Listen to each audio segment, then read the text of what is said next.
Hello, everybody. Good afternoon. Welcome. Thank you for joining us for this panel, The Role of Active Privacy Management in a World Where the Consent Model Breaks Down.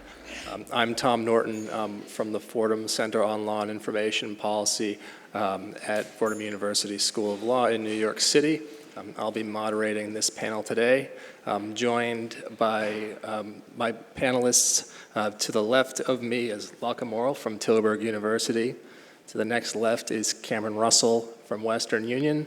To the left of Cameron is Abhilasha Ravichander from Carnegie Mellon University. And unfortunately, our final speaker, Clémence Scottez, could not make it today due to some health concerns. So we're very grateful to have Antoine Bon from the Belgian DPA's office here in her place, and we're very grateful for him to have stepped in at the very final hour to help us out. Yeah, I'm not Clémence Scottez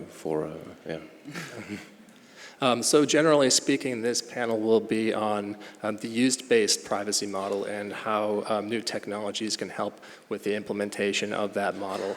Use-based privacy meaning the model where data harms are regulated instead of the notice and consent model where users are given choice about whether they want to use services based on their stated privacy preferences. This panel is hoping to address a couple broad questions, and the speakers will fill in the gaps and answer these as they go along. First of all, what is the use-based privacy model? How do we want to describe that and formulate it? Secondly, how are regulators and businesses working to implement this model, and what obstacles does it face? Third, what role do artificial intelligence-based technological tools have in use-based privacy?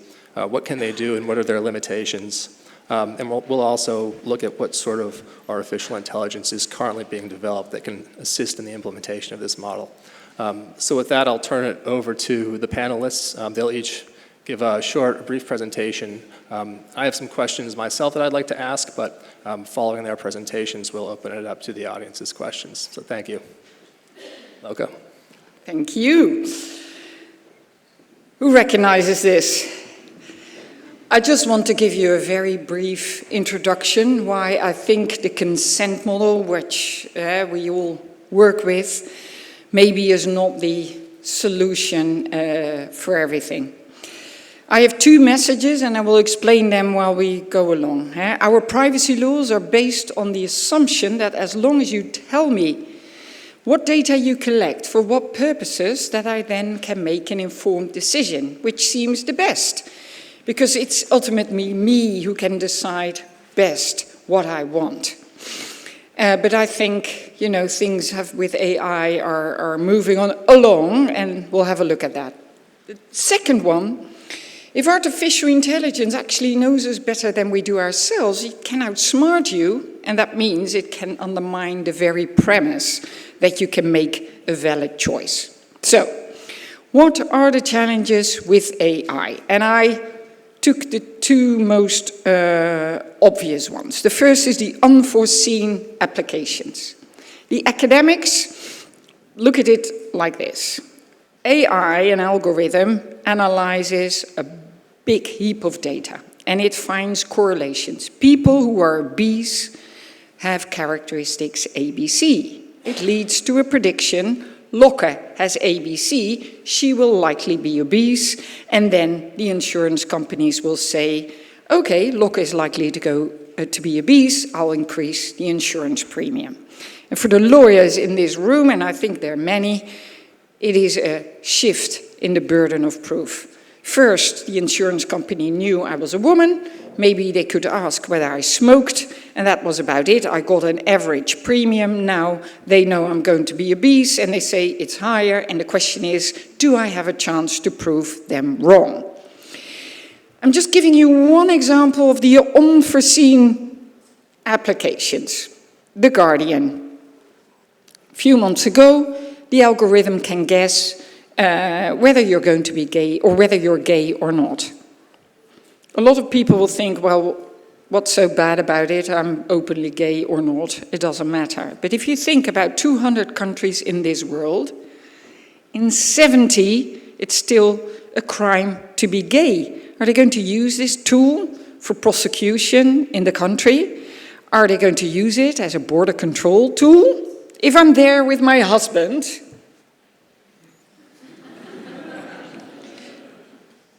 and they say I'm gay, can I prove I'm not gay? Do I know I'm gay? The question is, all our photos were up there, and in the conference programs, my photos are all over the place with my consent. Did I ever predict that this would be a possibility? Not really. The second one, AI knows us better. My eyes opened. I always thought Facebook was, the better me. I presented the best of me. And I could influence how people looked at me. It was my persona on the internet. But, my eyes opened with scientific research, which actually showed that based on likes on Facebook, you can predict my personality better than your co-workers, your spouse, yourself. They needed 10 likes to outperform my co-worker, 70 to outperform a friend, and 300 to outperform my spouse, who knows me mostly better than you do yourself. My point is, this is outperforming tests that have been developed over decades, by our best psychologists. So, and it's not just the fact that you like or put something out. It is when you are online, how you behave online, how late you are online, etc., etc. Another one is that I never guessed they could be able to predict how I feel. So first we talked about preferences, the shoes, then it was about your personality, and it's now how you are feeling at a certain moment in time. And the CEOs of Facebook in Australia went out to market that, like you could influence teens when they are stressed, anxious, defeated. And Facebook US said, no, we're not doing that, and I believe them that they're not doing it. My point is they can do it. This is what is happening.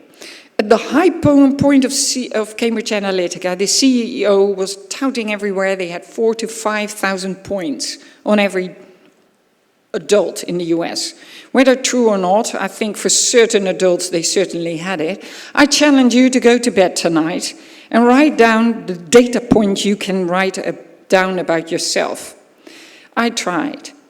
200 is days of thinking, I tell you, and any 10 extra is very hard to do. If you ask your spouse, he may add another 20 and then he's done too.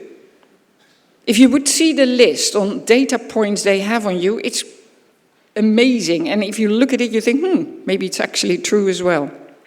My point is, did we ever agree to this? All these companies will claim you at some point agreed with a cookie wall that, they could share and compile and etc. And I think we have no clue what we're agreeing to. And I love Cass Sunstein, and in one of his books, he actually says, look, the highest authority seems to be in this world what we think. I can decide best, but there's a moment where you have to make so many choices, or the choices are so complicated, it's actually undermining autonomy if you require people to make choices.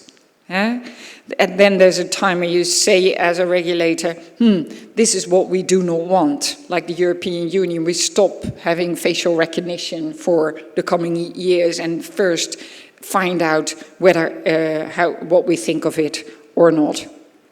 So my real point here is that our European court had to decide on items like, is a pre-tick box valid consent or not?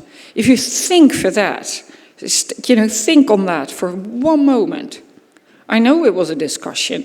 Should it have been a discussion? No, it was already, in the law. If you fight all the mechanics of consent, it detracts from the real issue on the table, which is, was this processing legitimate or not?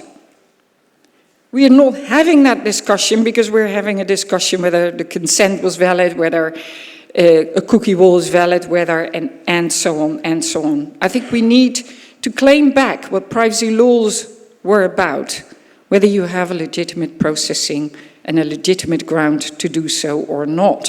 So I feel that a lot of the issues we're facing today are actually caused by our own current laws, and that we have to rethink what this is always about. And that's why I joined this panel, because they try to come with out-of-the-box new solutions how to do this. And over to you. Thank you. First, thanks for the opportunity to participate in this panel. Thanks to Fordham Clip for the invitation, and thanks to CPDP for having me back again. It's certainly an interesting topic. I think all of the panelists on stage would say that this can go in any direction. This is really an organic discussion.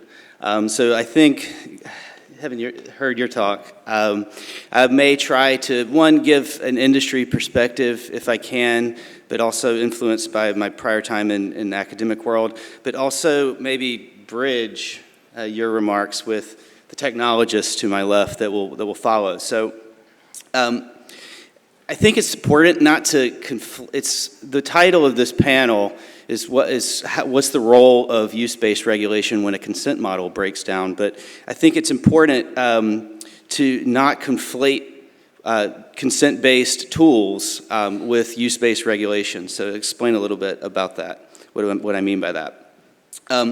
So the tools need to work hand in hand. The consent-based regulation needs to work hand in hand with the use-based regulation and the tools that assist in both ways, and differentiate between the identification of uses and providing additional clarity to users to aid in consent.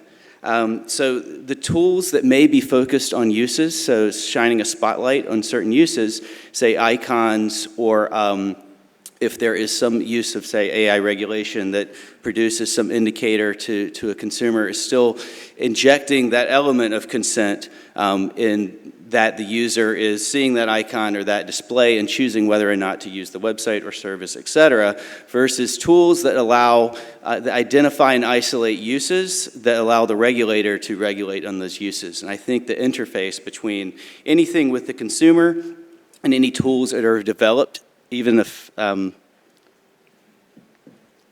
yeah, okay, thanks. Any tools that are developed, even if focused on isolating uses, say a tracking tool that displays cookies, is still doing so for an integral part of privacy protection, which is if there is a consent basis, then having that be informed consent and capable of informed consent based upon requisite transparency, knowledge, specificity, et cetera.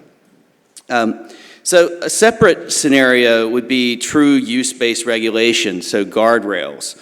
But also another side is required uses. So for a company like mine, Western Union, we have a use-based regulatory model where we are required to comply with laws, and many of these laws. So it could be anti-money laundering, sanction screening, et cetera. So this is also something kind of not to conflate with apples and oranges, where it doesn't involve a consent model. It's a use-based regulatory model in terms of data processing, but there's also no choice on the part of the data controller, which is proper.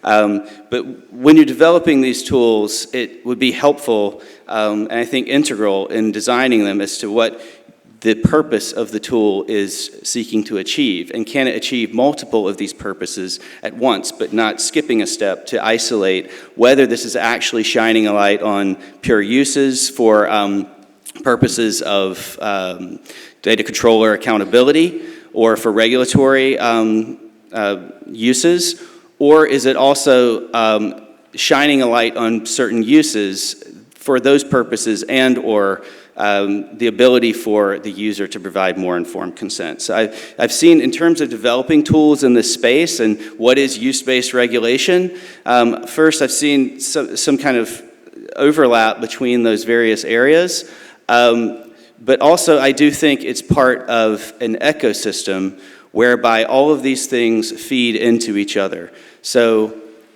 having a use-based regulatory model it is integral that there are defined, transparent, stated uses, either by law, that these are required uses or permitted uses, permitted uses irrespective of consent, for instance, or these are defined uses because a company has committed to these particular, specific, transparent set of uses in a privacy statement, some type of defined universe of uses, and then use the tools to shine a light on those uses, which feeds back into the consent model. And then the marketplace can have some effect on what the uses are, what the best practices are. And if that is an ecosystem, then I think it's not an isolated regulatory model in that it's just a use-based model. I think the two, consent model and use-based regulatory model, go hand in hand in that regard.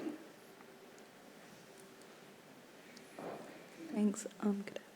Good. Thanks, Cameron and Lokke, and we'll pass this on now to Abhilasha.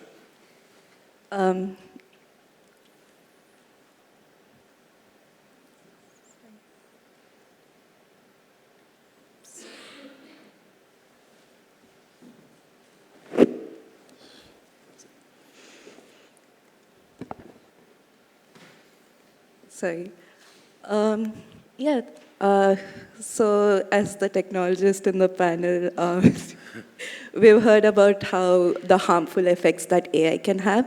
And I guess I will be discussing the other side of the coin of how we can use AI to help protect people's privacy better. And so specifically, I'll be talking about automated question answering for privacy policies and the opportunities that this gives us. And this is work done in the Usable Privacy Policy Project, largely funded by the National Science Foundation. Just a bit of background that I'm sure most people in this room are already familiar with. Privacy policies are really verbose, they're long, they're vague and complex, and they're based on the notice and choice paradigm. And in theory, we expect that users are going to read the policy and only decide to use the company's service if all the conditions are acceptable, subject to some opt-ins and opt-outs. But practically, nobody reads the policy, as pointed out earlier. So the work that my group has been focusing on is how can question answering help us better manage privacy? And today I'll be talking about two related strands of research. The first is a more user-centric approach where we look at the use of personalized privacy assistance to help users explore the content of privacy policies. The second is a more regulatory approach where we look at how these kinds of question answering assistants can actually help regulators enforce better principles. So to do this, over the last 2 years, we've been collecting data from consumers about what kinds of questions they would have about mobile app privacy policies, and as well as annotations from law students for both relevant privacy principles as well as answers from the privacy policies to consumer questions. So to do this at scale, we've been using the Amazon Mechanical Turk platform. So basically how this works is that you hire crowd workers and you try to get them to ask privacy questions. And these privacy questions are then shown to law students who read privacy policies, and they try to form answers to the privacy questions as well as identify any applicable privacy principles. And the intent is that now you have law students providing the answers, but eventually you train AI to automate this process and directly answer the user's questions. But how do you actually collect questions from crowd workers? It's obviously unreasonable to expect people who don't have legal training to read privacy policies and formulate meaningful questions. And also, if you do actually show them privacy policies, there's a high probability that they're going to ask only questions about things that are in the policy. And what we really want is when a user is actually going to look at a mobile app, what kind of privacy questions they have. So we design an interface which mimics what you might see on an Android Play Store, where we only show the description of the app and we give them all the navigable information that you would have. And we construct a scenario where the user is about to install an app. And in this privacy scenario, we ask them that, okay, you're at this stage, can you tell us some privacy questions that might occur to you while you're thinking of installing an app? And in this way, we collect 1,750 privacy questions. And all these privacy questions are publicly available. I'll put up the link at the end of the talk to be used for further research.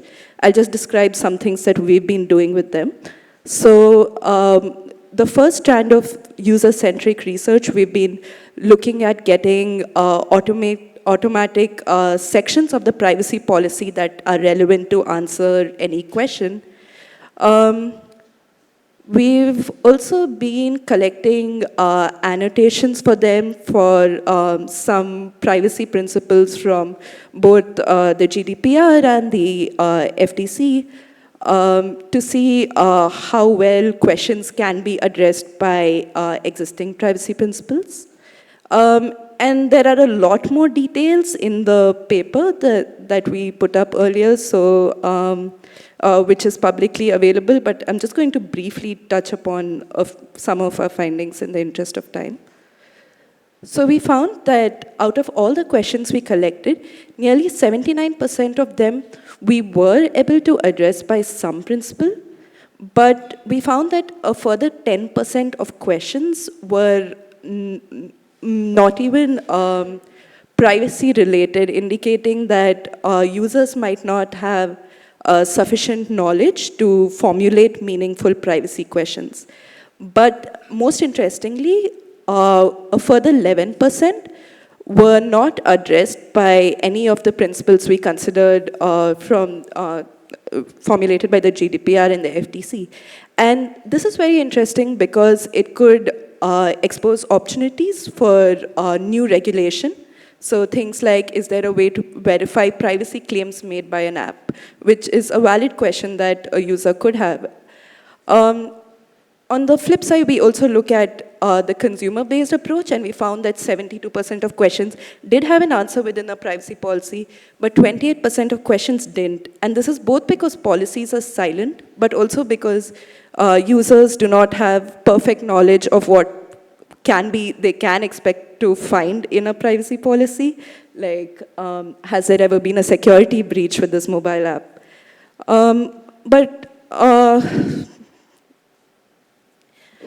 I just want to list the key takeaways that we should take from this talk. So we're looking at question answering as a format. And what we really want to create is this kind of symbiosis where all stakeholders stand to benefit. So from a user-centric point of view, you have this personalized approach to privacy. So the intent is that each user can further explore exactly what they are concerned about through this AI-powered privacy assistant. From a business and entity point of view, you can identify privacy issues and concerns that are specific to your business. And from a regulatory and enforcement point of view, you can gain more insight into real user concerns when you do this kind of analysis at scale. And this can also give you insight into existing gaps in your regulation. So thank you. All resources are available at this website, and you can email me for any questions. Thanks, Abhilasha, for that overview of some of the technology that's in the works now.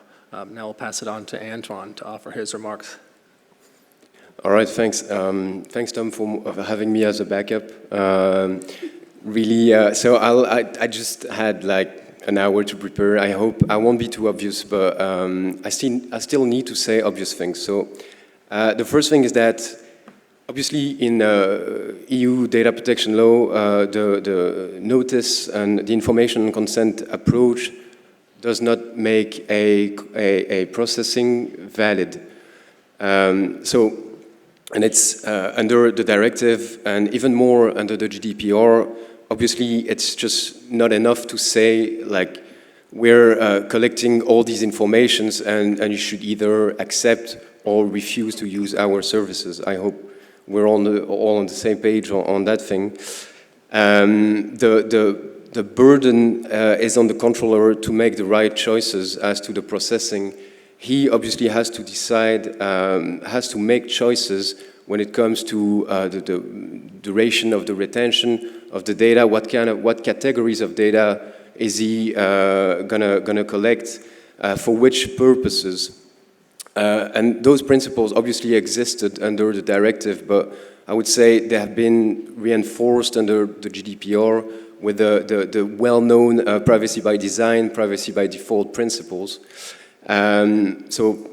You're probably aware that some guidelines recently came out from the DPP. They were open for public consultation. Now it's closed. But so I would say in European law, we already have those, this use-based approach, obviously through the principle of minimization, but even more, so privacy by design, all data protection principles have to be included when you design a processing, so you have to take into account, obviously, the nature, the scope, the context, and the risk. We're not talking about harm in European law, the risk for the freedom and the rights of the data subject. And you have another principle that's key, that's really core, which is the principle of privacy by default, which means that only personal data which is necessary has to be processed. So I've thought of a silly metaphor to kind of think about that information and consent approach, and I was thinking about food and food label, and it's common sense for us that a food manufacturer has to figure out what to put in its product, as long as he respects the regulation, the food regulation. And it wouldn't be okay to say if the consumer gets poisoned, it's his fault. All the ingredients were on the notice. The recipe was at the back of the product. You bought it, you got poisoned, up to you. So when it comes to the role of the artificial intelligence, I think it's in a way, and your work seems extremely interesting, but I think it's pretty sad that we would need a tool, a software to make the choices, or to actually explain or be transparent instead of the controllers. It's in the first place their role. They're using data, so they have to take responsibility and liability for their processing. So, two couple of observations. I think those tools are great to kind of compensate the lack of trust we might have in certain vis-a-vis certain actors.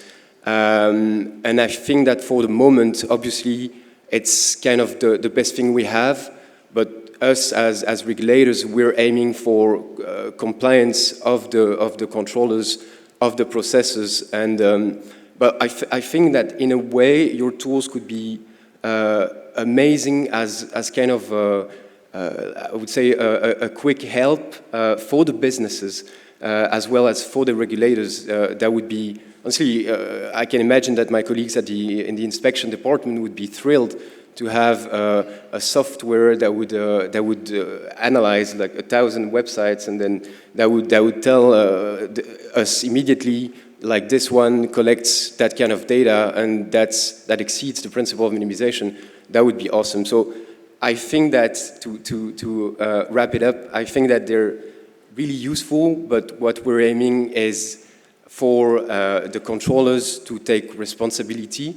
And again, at the end of the day, you're free to use whatever tools you want to be compliant, but the artificial intelligence tool is not the one which will receive the sanction. Well, thank you, Antoine, for those insightful comments. I'd like to open up the floor to questions from the audience, but first I wanted to see if any of the panelists would like to respond to any of your co-panelists. Oh, you too? Oh.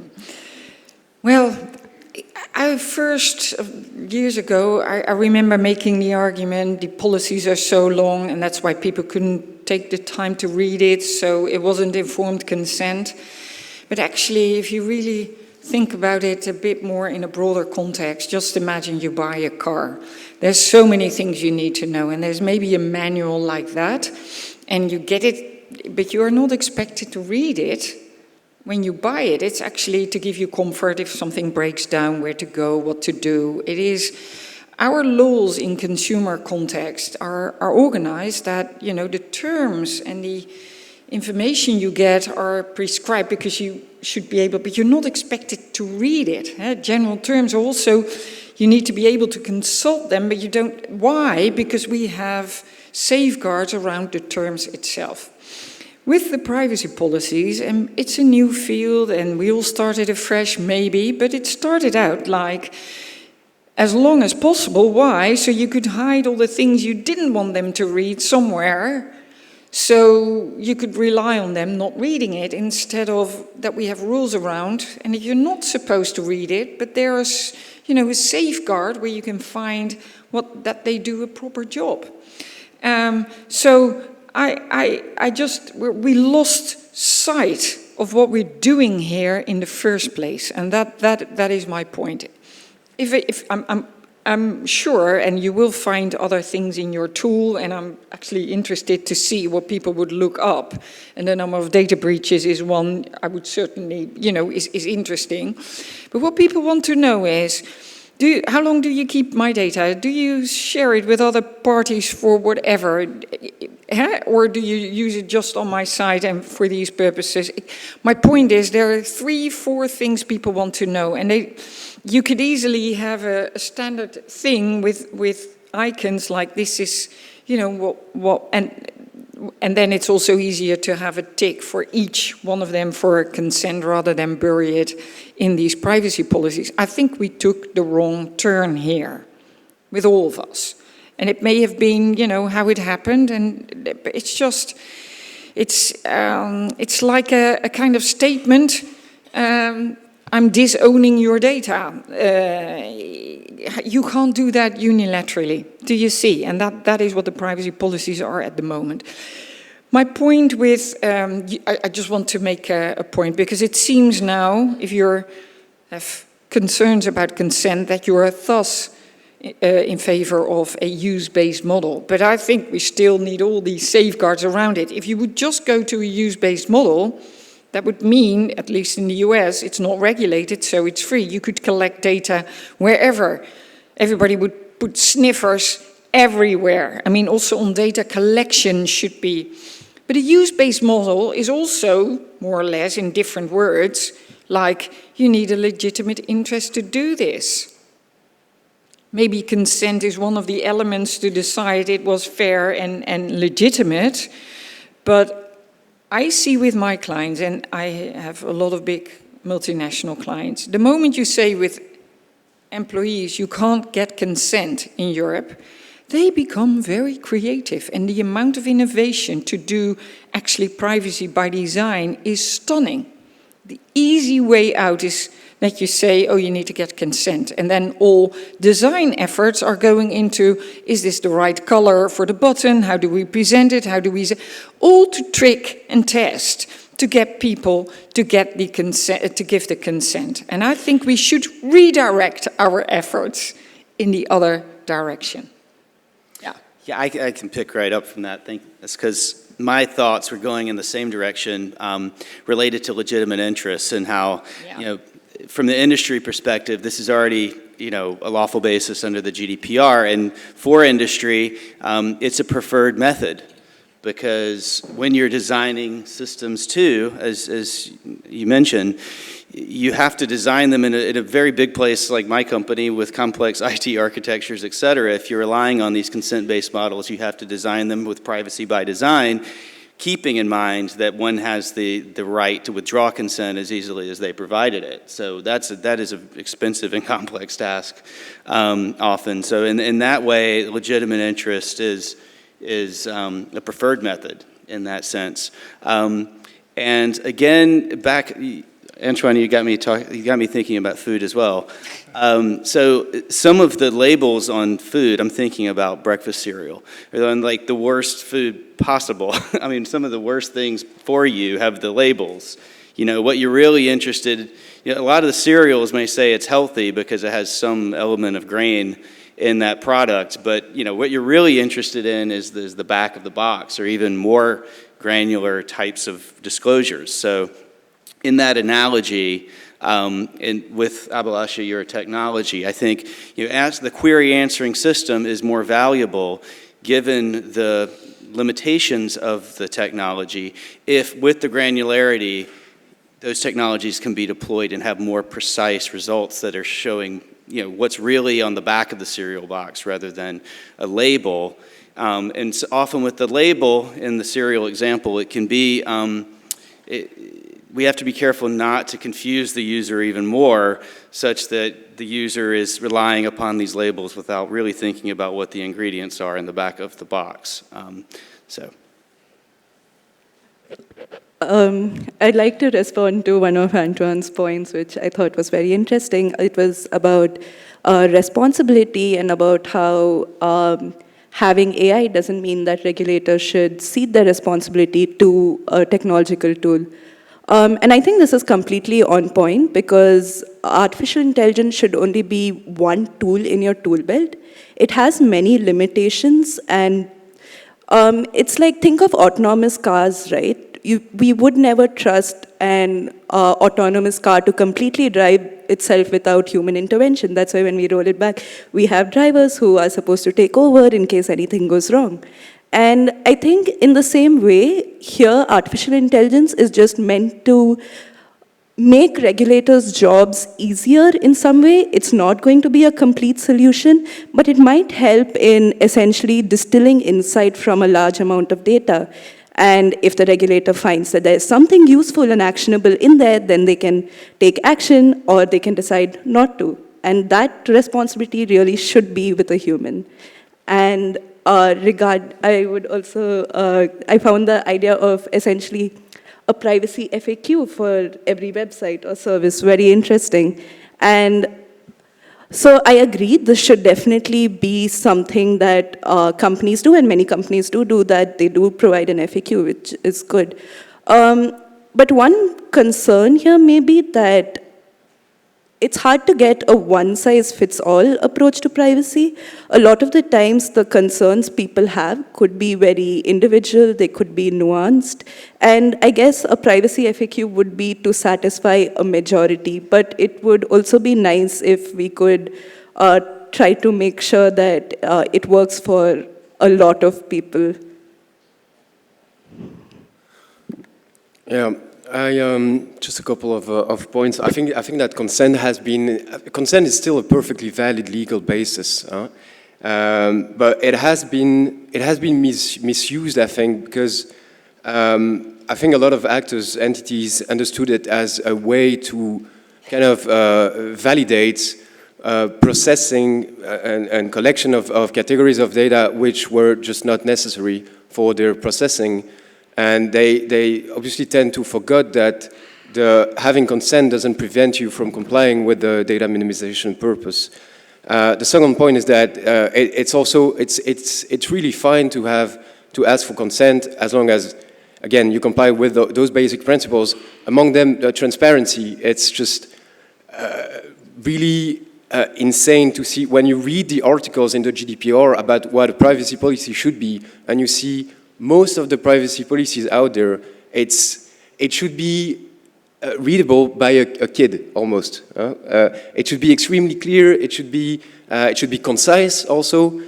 So I would say most privacy policy they don't get really close to that really high level set by the GDPR. And the other thing I wanted to say on the legitimate interest, I heard this morning. I thought it was really interesting. That concept of trust between the companies and the consumers. And I think that the day the legitimate interests that balance those legitimate interests of the consumers and of the company will be aligned, I think we'll have trust. And that means that the companies should understand the reasonable expectation of the consumers. And obviously, so the question, so how do we know that something is reasonable? But that question is also something that occurs in other fields. How do you know what the consumer wants? That's a question that companies are always used to answer. How do we know that the next thing on the market will be a red dress, or that the new trend will be this thing? So I'm not saying that it should go through the same process of organizing some kind of panels and ask the consumers what they expect from a data collection, but actually, why not? Thank you, Antoine. Are there any questions from the audience at this point? Feel free to stand up to the microphone if you'd like to ask a question.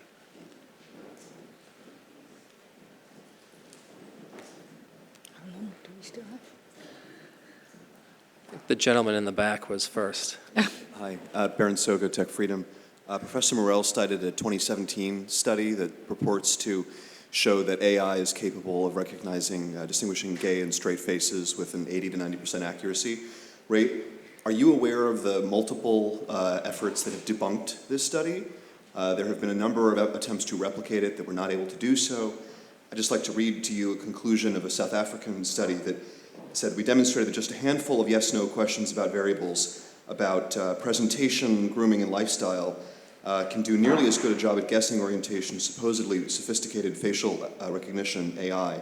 Further, the current generation of facial recognition remains sensitive to head pose and facial expression. Therefore, at least in this point, it's hard to credit the notion that this AI is in some way superhuman at outing us based on subtle but unalterable details of our facial structure.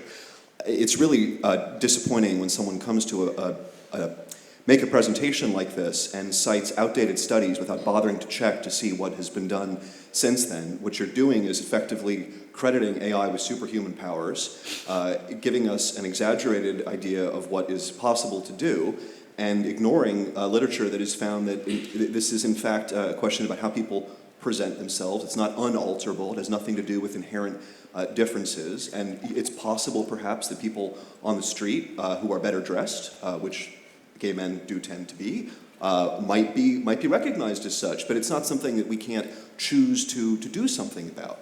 So I'm just disappointed to hear you present this repetition of, frankly, 19th century ideas about inversion and changing facial structure based on hormonal levels, which is essentially what the study you cited did. This one, you mean?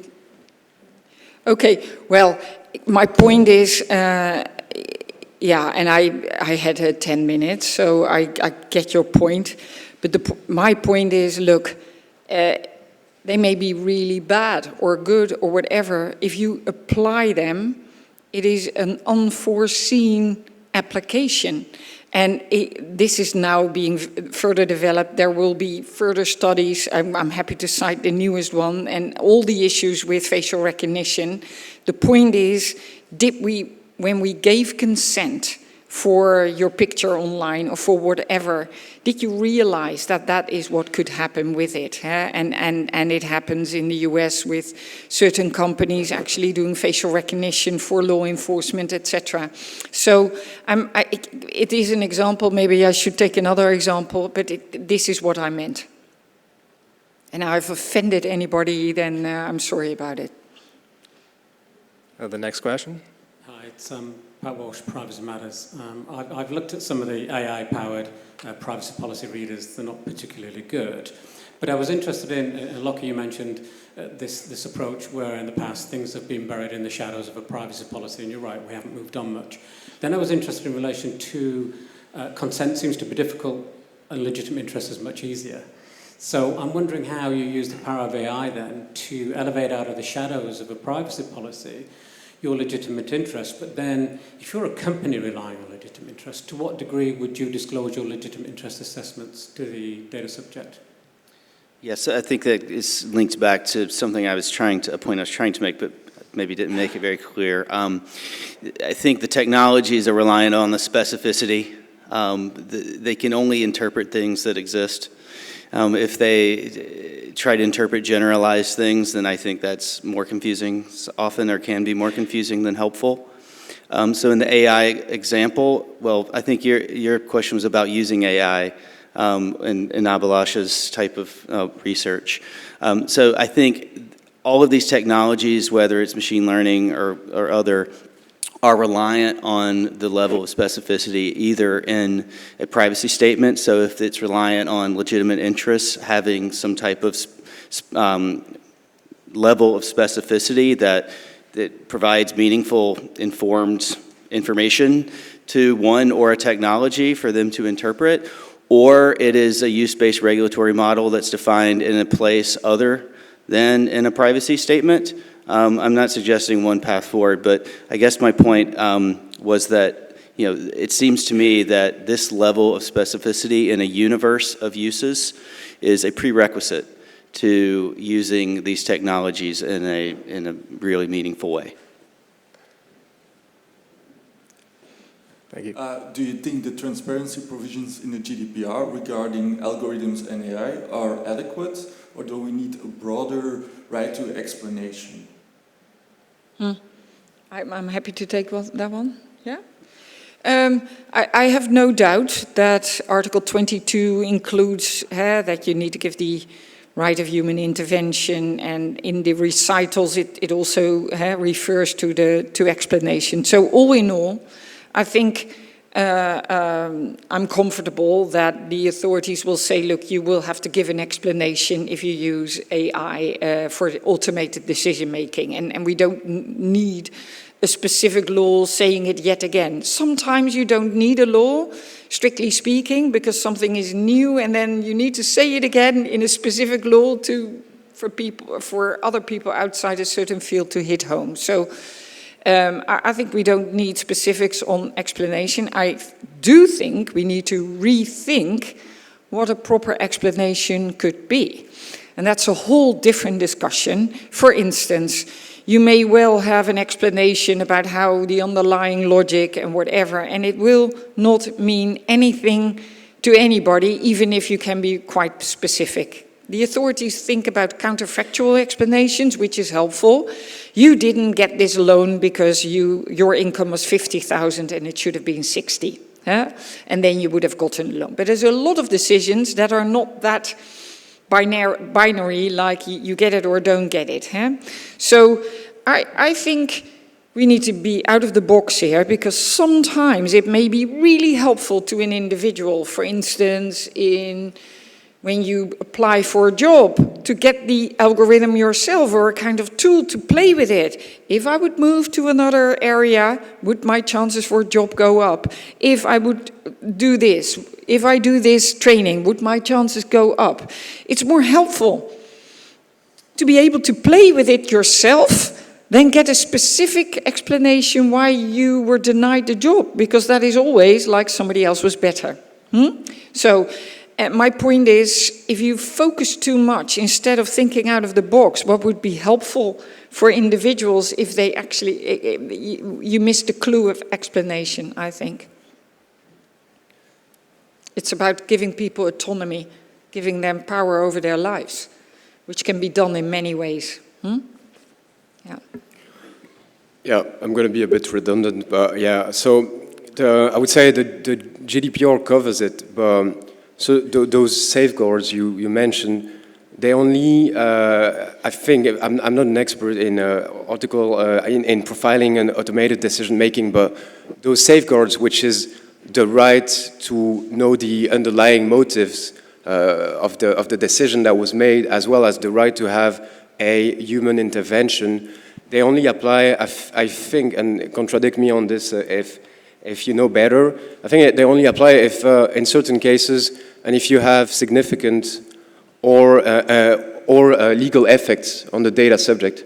And I think that I'm talking on a personal capacity, but I think that Data Protection Authority, even better, the board, the EDPS, whatever, they could, or the academics, they could really, it would be really interesting to explain better what they mean, what's a significant effect on someone. Even what's a legal effect, that's debatable. So, and I fully agree with you. The importance is about understanding the justification of the decision, but it's not new with artificial intelligence or the use of algorithm. It's been the case when you're denied a loan, when you're not taken for a job. Everybody before artificial intelligence, everybody wanted to understand what's your justification, and partly because, I mean, you want to improve. If they tell you because you sucked at the interview, it's harsh, but then you'll improve. But you also want to know it's because you lived in that neighborhood. It's because you don't wear the right clothes. You also want to know what are the reasons for that decision because of the potential discriminating effects. So yeah, again, and also explaining the reason why you took a decision. It's also a way, if a bank denies a loan for a reason, you can always go to another one that won't do that. So it's also a way to kind of, I would say, help competition. Thank you. Another question? Did you have a response to time? that? I think you have time for a brief response to that. Nina Orlic, I work at Lokke and I had a question about how the panel sees the future of consent. Because we have established, at least Lokke, your view is that we do not know what we consent to when we give the consent. And then there's also the matter of transparency, that we do not know what is happening, we do not get informed enough. And I think that what we've heard over the last few days is that there's also a lot of problem with being transparent, because especially when it comes to secondary processing activities, which are more of a feature than an option. How does this panel view the validity of consent in future, and also taking into account the creativity which companies are already showing to find other ways around consent as a legal basis for processing and collection of data? Yeah. Well, I want to give you an example, because sometimes that's more telling than... I think innovation on alternatives only comes when you say for certain things, for instance, you cannot get consent, or you're very strict on the consent, and then nobody will consent, because if it's really free consent, people just don't want it, like the cookie walls. If those go down, and quite a few companies I've worked with said, okay, we'll change it. And then the conversion for consent, if you really ask for free consent for advertising, third-party advertising tracking cookies, your conversion is about 10%. So just imagine you're a newspaper with an online site, and you ask free consent, only 10% gives the consent. So what do you do with the others? And it sounds then people, our advertising income will go down because we can't do personalized behavioral targeting anymore. Guess what? If they put the AI on trying to figure out which advertising would fit best with the context, with the articles they write, advertising is more or less, revenues are more or less the same. It's about less than 5% drop. And the advertisers on that side actually experience better clicks and streams of, the readers who actually read it. My point is, the whole innovation on focusing the AI on more trying to figure out the context, figure out where are you going to advertise? Is that site a fit with who I think I want to target? So profiling on the destiny rather than on the individual is actually where, is panning out more or less the same. And all that time and all that effort, and the best AI people have been focusing on how to make personalized profiling. All those AI people who could have been working on figuring out our health system. My point is, creativity is triggered if things are, becoming more strict, like this is not allowed, rather than having them write lengthy policies, having cookie walls, etc. I think we need to reconsider certain of the concepts that were there. Does this help? Does it mean you never can get consent? No, I think you need a legitimate interest, and part of that could be that for specific parts you say, look, now we really go out and say this is what we want to do, and I have to sell it well because it's free consent. There must be something in it for the individual, because otherwise they will never give consent. That is a model I support. Cameron, thoughts on the future of consent? Just briefly, I agree with most of, not all of what you said. It was, but breaking it out, I mean, there's always, the future of consent, I think, there's always a role for consent, because autonomy is what we're talking about. But autonomy, if to your point, is the cookie example, having the autonomy to choose or not, or have the preferences. Now we're just clicking through all the cookie banners. You know, like, so there is a balance here about what are the guardrails for certain types of uses for which one can't consent, and there's many things in life where you can't consent to do a certain thing.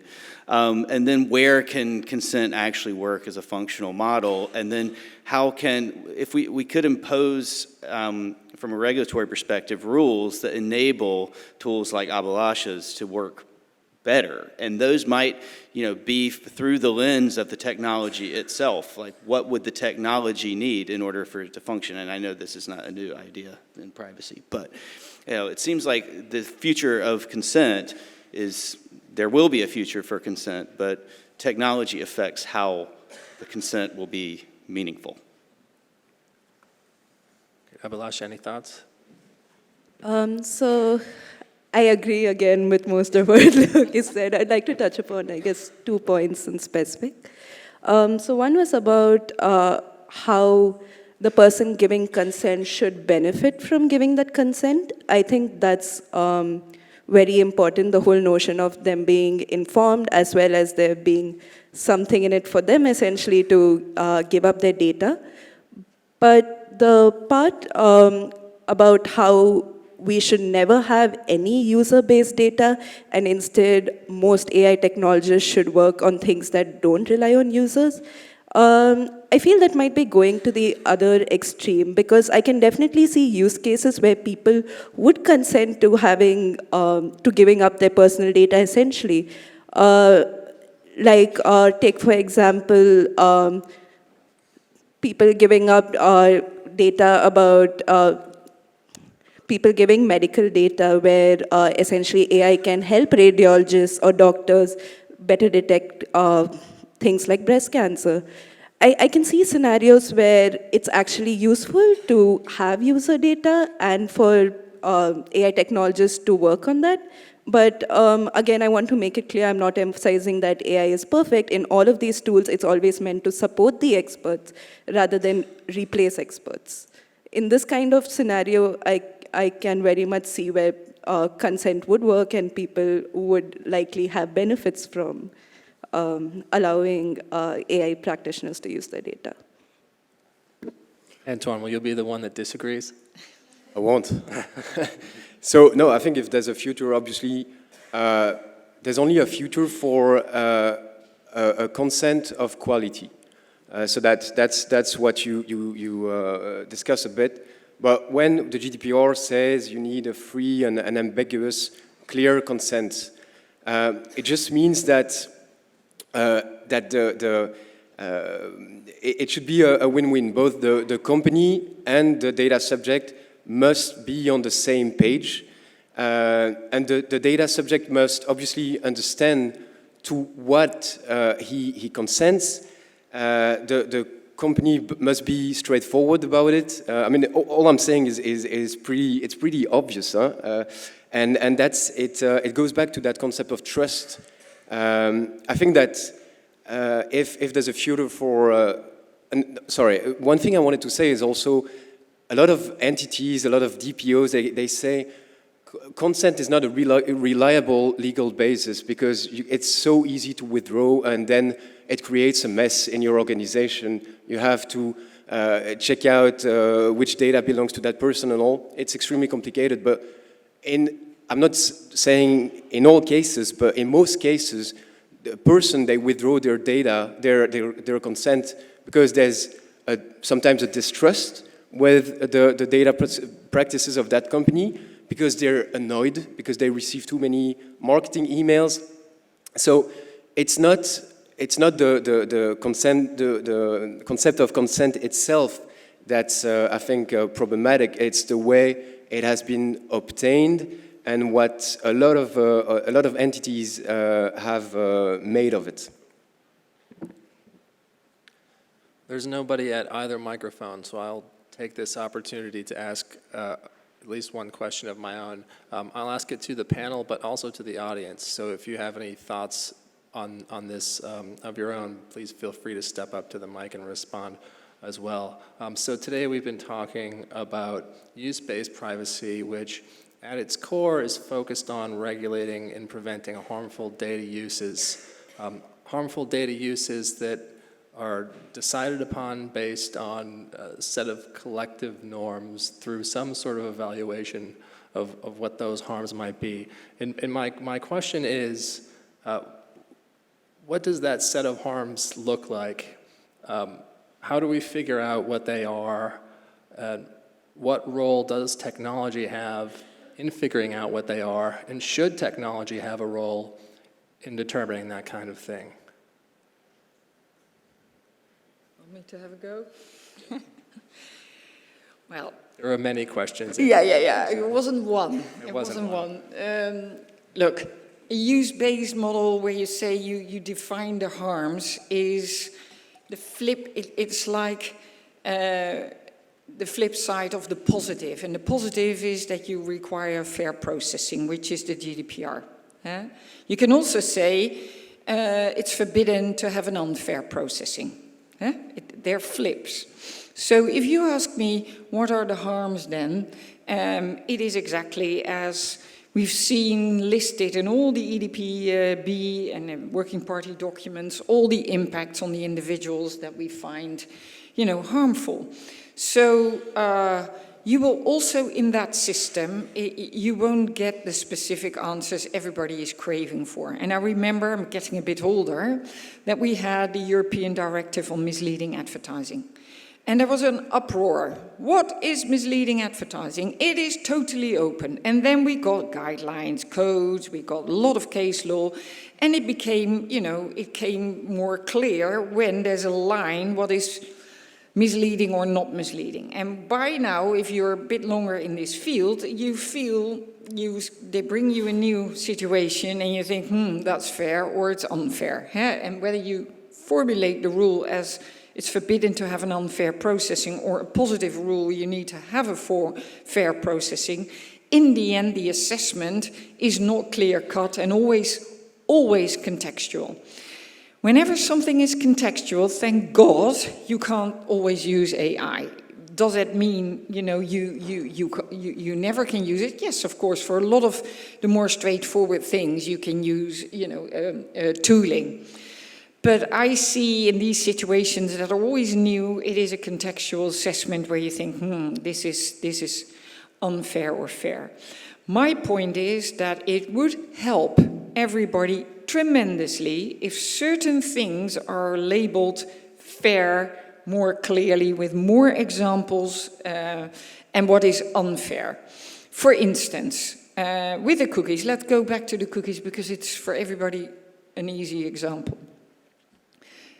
Most controllers now ask consent for all the purposes, like whether it's a necessary cookie and analytics cookies where are allowed, and then other topics. So you need to tick, and that's where people get kind of fatigue and say, accept all. If we would have more clear guidance, this is allowed, and you're not allowed to ask consent. If you do that, you need to tell them, and then suddenly you have to ask consent in far less instances and where it really matters. You get a clearer system. So I would encourage the EDPB and everybody to make more clear choices instead of what I say is throwing the hot potato in the lap of the individuals, having to think what it all is and having no clue. And there, I think it would be helpful to have more guidance and more clarity, because all the issues, what is fair, not fair, will always, in your system, in the use-based system, in the other system, I mean, is it misleading or not? Is it a tort or not? We did with the tort laws, which are general rules. Nobody asks, why don't we get a definition of exactly what a tort is? Because we all realize it's very hard to give because it's contextual. Do we work with this law already in all jurisdictions forever? Yes. And privacy is a bit behind in time, and then people get upset. But this is the reality of where we are. Yeah, I think rather than talking about the concept of harm, I'll talk about risk. I think that I fully agree. I'm not going to answer to your point regarding the cookies. But I think that exactly as you said, we're at the very beginning of the implementation of those rules, and that the concept of risk, the concept of harm is going to develop with the actions taken by the DPAs, the guidelines by the EDPB, the sanctions if needed. But I would say that there's to what we were talking about before, having an unclear privacy policy, collecting way more data than you need, collective sensitive data when you don't need that kind of data, that's a clear risk, no doubt about that. And so I fully understand that doesn't answer to your question, but before getting to the more sophisticated data processing practices, let's first start with the basics, which is be clear and don't collect more data than necessary. And about the use of tools to assess the risk, I know that I even think that certain authorities, they use more or less sophisticated tools to assess the risk. I think on the market you have also such tools to assess if you have a risk or a high risk depending on the kind of data, the purposes, and all that kind of things. Obviously, I fully agree with you. You should, I mean, from what I know about artificial intelligence at this stage, you always need human intervention to take into account the context, which is in data protection, which is crucial. But you agree we could get a bit more look if you look at the opinions, and I'm a bit. The examples given are always the most easy one. Yes, of course, that is allowed, and the ones that are obviously not allowed. But the gray area in between is, in my opinion, too big at the moment, leaving it to individual companies, leaving it. The regulators need, and the supervisory authorities need to be giving more guidance, because a lot of the issues are created by this time of this type of gray area. And what it does result in, and I come back to the first thing I said, is that what ends up then with the European Court is a pre-tick box consent or not, instead of is this, in this case, in the gray area allowed or not. Do you see? And that is where I think we're just missing the point. So there's no more gray area in misleading advertisement case? There's no more gray area in misleading advertisement, or that directive you just mentioned before? The European Court having to decide whether a pre-tick box. Yeah. Yeah, I find it, yeah, okay. Oh. So I would just add briefly, I think when we talk about AI, which has been the focus of this conference, it's a whole new frontier, but what's good for all of us in this room as privacy people, but makes it more complex, is that privacy intersects with all kinds of different industries and applications. And those sets of rules or norms, I think was the original question, how do you decide which harms? It's crucial for, not for just data protection authorities to, in an isolated way, make broad sweeping rules without coordination with other regulatory bodies in a particular sector. So in the financial services sector, there's often, we see divergence and almost impossibility to try to comply with what types of data points the financial services regulator would prefer that we would collect versus, private data minimization in its entirety. And Abhilasha, to your example about healthcare, having the privacy conversation take place in consultation with people in the healthcare field, which I think is happening, and creating sets of rules that make sense, because those types of research initiatives require large wealths of health data to be able to use things like AI, but maybe those take place in some really robust set of boundaries where there are real sharing limitations with parties who use this in a pure research sense, and there's a lot of oversight over that. So I guess my point is that the harms for privacy will also be, if you're going to practically implement these types of rules, then there needs to be coordination between, perhaps rule makers or regulators with differing opinions and interests. Great points, thanks. I want to respond to one of Tom's points. So this might be a somewhat unpopular opinion maybe, but I think if you want to understand privacy harms to users, it's okay to study users. So this is one place where I feel our technology can actually help us, because when you want to filter insights, but you just have too much feedback from users. How do you make sense of everything? How do you present it to non-experts in the field, what the data is actually saying, what the users actually mean? I think here technology would mainly be trying to reduce the cognitive load on regulators and give them things that might be missed out on in other avenues. It's not a complete solution. It's not even the only solution. It's just one thing amongst many other things. And if there's one point in this whole panel that I would like to leave you with, it's that AI has its limitations. We should not be relying on it. But we can't just dismiss it completely and throw out the baby with the bathwater, essentially. Thanks. That seems like a great place to wrap up. Thank you, Lokke. Thank you, Cameron. Thank you, Abhilasha. Thank you, Antoine. And thank all of you for coming and participating with us. Enjoy the rest of the conference.